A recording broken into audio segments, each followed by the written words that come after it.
The aim of this short course is firstly to understand the purpose and potential impact of a sensory outdoor experience for children with special needs.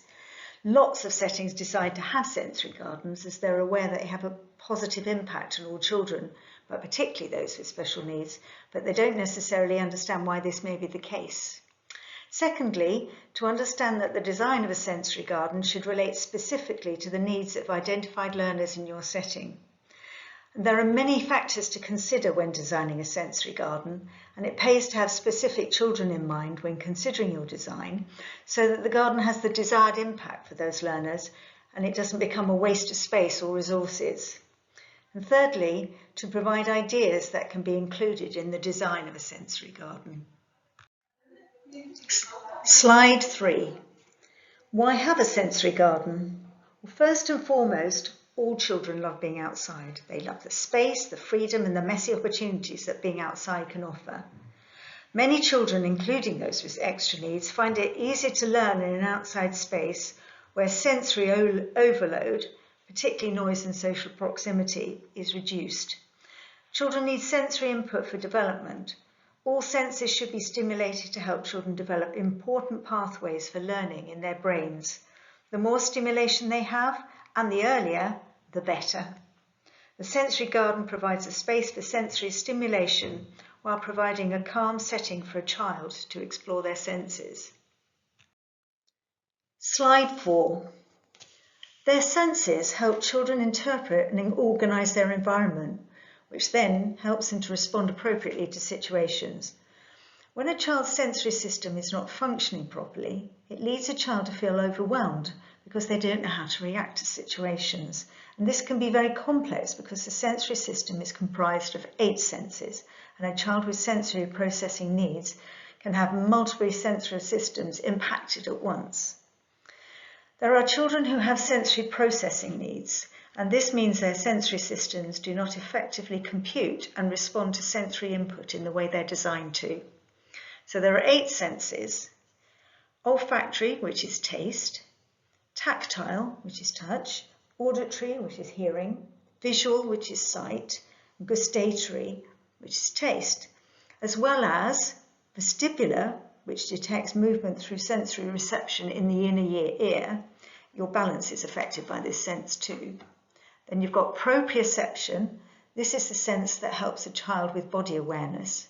And interoception, which is the sense of awareness of feelings inside your body, such as your tummy rumbling when you're hungry or your hands sweating when you're nervous. When considering the design of a sensory garden, we will be considering the first 7 senses for obvious reasons. Slide 5. Oversensitivity to sensory input. An important consideration when thinking about the sensory garden is that some children, or indeed people, can be oversensitive to sensory input or undersensitive. We'll look at oversensitivity first. A child who's oversensitive may become quickly overwhelmed and respond in a dramatic emotional meltdown. They're overstimulated, often by general noise or specific sounds, harsh lights, textures, or the hustle and bustle of transitions. Many times, a meltdown is only caused after many different triggers have caused a build-up of tension.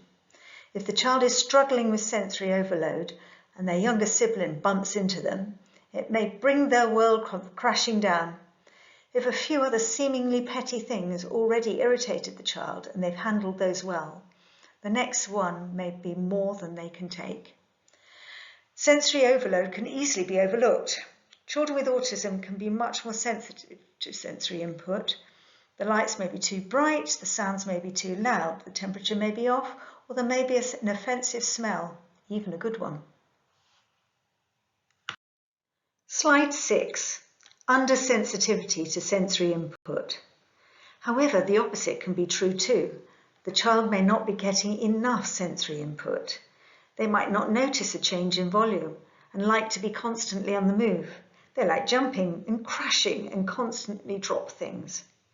However, it is really important to remember that some children with sensory processing difficulties can be a mixture of oversensitive and undersensitivity. Their reactions can vary depending on the situation and environment and the level of sensory input already existing. Slide 7. So, why a sensory garden? A regular garden may stimulate the senses, but a sensory garden is a carefully designed, immersive space that endeavours to hit sight, smell, sound, taste and touch. It can also strengthen the 6th and 7th senses, proprioception, your sense of your body in space, and the vestibular sense, your understanding of balance and movement. People with sensory processing disorders like ASD either fail to respond to sensory input or are quickly overwhelmed by even subtle stimuli. Under-responsive people can benefit from extra stimulation like bright colours, sprinklers to run through, or motion sensory lights. Over-responsive people can benefit from predictable patterns, soothing textures, and plants arranged by similar size and height. The goal of a sensory garden is to provide a calm and stimulating place where people can relax and enjoy their surroundings. In a sensory garden, various elements are used to stimulate the senses, which can provide much needed therapy for children with autism or other neurodiversities. Children with behaviour challenges may find the sounds and textures in a sensory garden to be calming and grounding, and children with a visual impairment love being in an environment that encourages touching, tasting and listening. While not all sensory gardens may be used specifically for gardening therapy, the two often go hand in hand. Horticultural therapists use plant-based activities to work on the development of behavioural, physical and mental health goals for their patients. The calming environment of a sensory garden is the perfect place to develop skills. So, do you need any more reasons? Slide 8. As stated at the beginning of this presentation, it's really important for you to know your audience. So before you embark on designing and setting up your sensory garden, you need to evaluate who it's designed for and what experiences you wish to provide for them. This is the link to a really helpful sensory processing questionnaire you can do with your identified learners. Assess the children you'd like to benefit from the establishment of this garden. What do they need from the space? Slide 9.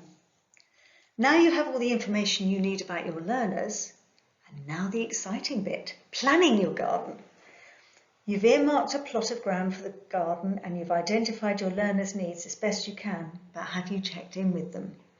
Ask your stakeholders, what would the learners you are targeting actually like in their garden? At this stage, you may have to manage expectations as the roller coaster and water slide may be beyond the school budget. Consider your budget. This will determine or inhibit what you want to deliver.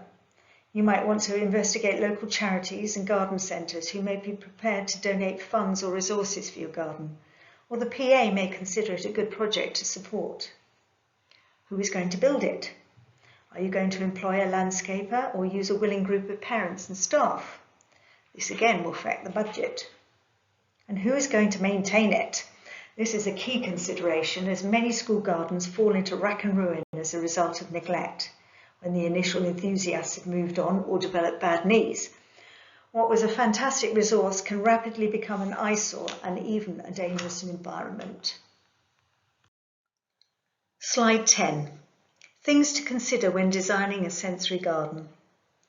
A water supply for the plants and for sensory stimulation. Watering cans are likely to be the most popular resource. You'll also have to ensure that you have good drainage for your plants or that they may drown due to over-enthusiastic watering.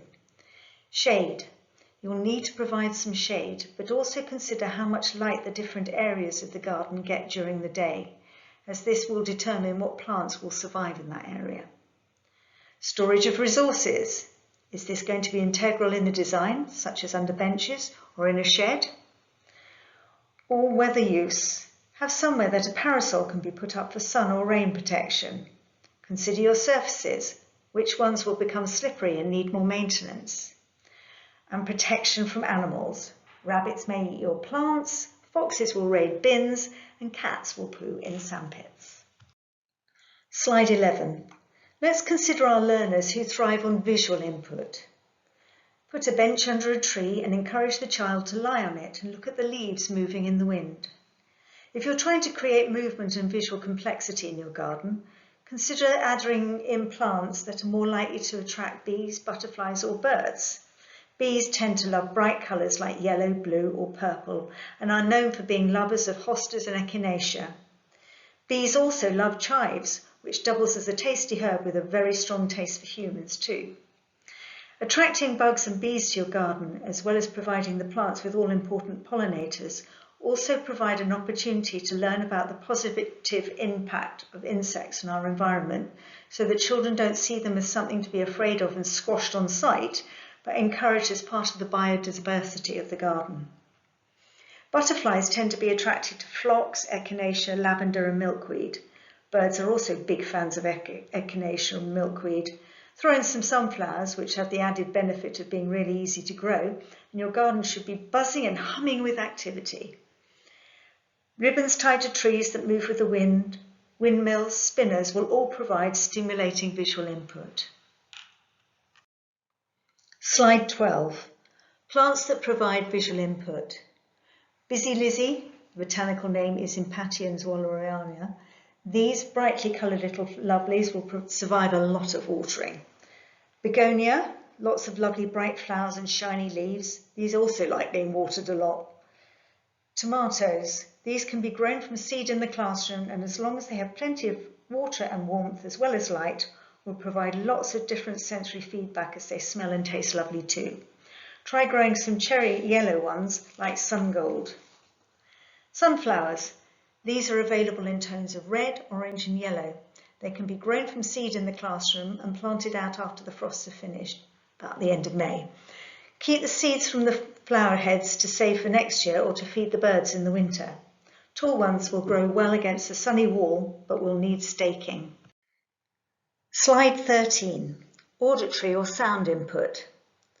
Water features are a fun way to add sound. The bubbling of trickling water is one of the most relaxing sounds and adds so much depth to a garden, especially in small spaces. Water features can also double as a stimulating water play element. Wind chimes are always popular in a sensory garden, so set up one wall in the garden that just displays different types of chimes. In order to include a tactile element, you could choose chimes made of varying materials such as bamboo, metal and glass. They each create a unique sound too. However, be aware that this sort of sound may cause distress to children who are overstimulated by noise, or indeed to the neighbours. Slide 14. Plants that provide auditory input. Bamboo. Make sure you purchase the less invasive varieties like the Phylostachys, which come in a variety of different beautiful coloured stems. Don't be in a hurry to tidy up the leaves in autumn, as they make a lovely crunching, rustling noise underfoot. Different grasses, particularly Brisa maxima, the quaking grass, has seed heads that rustle together. Slide 15. Gustatory input, that's taste. Edible plants work well in any garden and are particularly appropriate for some children who tend to explore orally. If you have a child who loves putting things in their mouths, don't fight it. Go with herbs like rosemary or basil that can be grown easily without the risk of the child tasting something dangerous, though we recommend supervision even with non-toxic plants. Two other tasty options worth considering, chocolate mint and pineapple sage, both offer very unique flavours. Lavender, echinacea or chamomile are also great choices. Just make sure they have good drainage so the roots don't get swamped when there's rain outside. When planting vegetables, think about how the children will want to eat them. They may want to pluck veggies fresh in the garden and eat them by hand. This means that you need to grow vegetables that are easy for them to pick and that grow in bite sizes, like cherry tomatoes or sugar snap peas. They may be much less interested in produce that needs to be cut and cooked before it can be eaten. Slide 16. Some plants that provide gustatory input. Basically all veggies and herbs. Lettuce, tomatoes, mint, strawberries and radishes for starters. Slide 17. Tactile or touch. Plants can provide lots of opportunities for touch and texture, but so can stepping stones or sensory walls. Many children with autism like to take their shoes and socks off, so provide them with opportunities to explore their sense of touch using their feet. Slide 18. Plants for tactile input. The most popular plant with young children for its feel is Stachys lunata, which is otherwise known as lamb's ears. There are many grasses with very touchable seed heads, such as the fountain grass and feather grass. Slide 19. Olfactory input, or smell. Scented leaf geraniums are favourite plants for smells.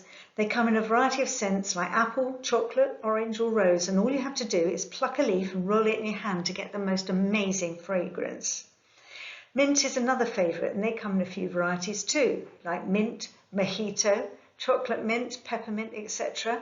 So you could plant a few different varieties of mint and then talk about how they smell different. This is widely known as the toothpaste plant with young children. Slide 20. Plants for olfactory input. There are many plants with distinctive pleasant smells, a few that we've been mentioned already. These are a few of the other more common ones: hyacinth, sweet peas, cup and saucer vine, spearmint and lavender. Slide 21. Proprioceptive input, a sense of the body in space. Proprioception is like your body's sixth sense. It's the sense that helps you know how gently to pet your cat and tightly grip a screwdriver. It is responsible for letting you walk without looking at your feet. When the proprioceptive system isn't working properly, it can cause all sorts of problems, and children on the autism spectrum often struggle with this. Crawling through tunnels provides lots of movement and is tactile as well as proprioceptive feedback. Obstacle courses are not only fun, but they can provide the proprioceptive system's function as the child jumps over and crawls under different obstacles. This keeps their body in constant motion and requires them to make quick decisions about how to maneuver it. Slide 22. Vestibular sense, movement. Another item on the sensory garden wish list is a swing or swing seat. Children with special needs often benefit from vestibular activities, so a swing or rocking chair can be very calming and therapeutic. If you have the space, including seating that can also provide an opportunity for balance or movement can be a great addition. Slide 23. Here are some ideas for sensory areas. Slide 24, and some more. Slide 25, accessibility. Use raised beds to improve access for children in wheelchairs. Keep gardening tools close and easy to find. Keep pathways clutter-free for walking and wheelchairs. Use sounds to help with orientation for children with a visual impairment. Wind chimes or the water feature placed on opposite sides of the garden will help a child with locating where he or she is in the space. Water fountains are generally pretty shallow, but adult supervision is still advised around any amount of water. Slide 26. What if I don't have a lot of space for a garden? That's okay. A small corner in the yard, a sunny spot on a patio, or even a windowsill can become a sensory garden if you're creative and flexible. Think about what might be most beneficial for the children and work within your small space. For example, if you have a bright window that gets plenty of sunlight, this could be a great spot for a big tomato plant and some bright rainbow crystals. The crystals can display moving colours on the walls, and the tomatoes will grow and ripen indoors, ready for the children to touch and harvest. Slide 27. This is how one school made their sensory garden.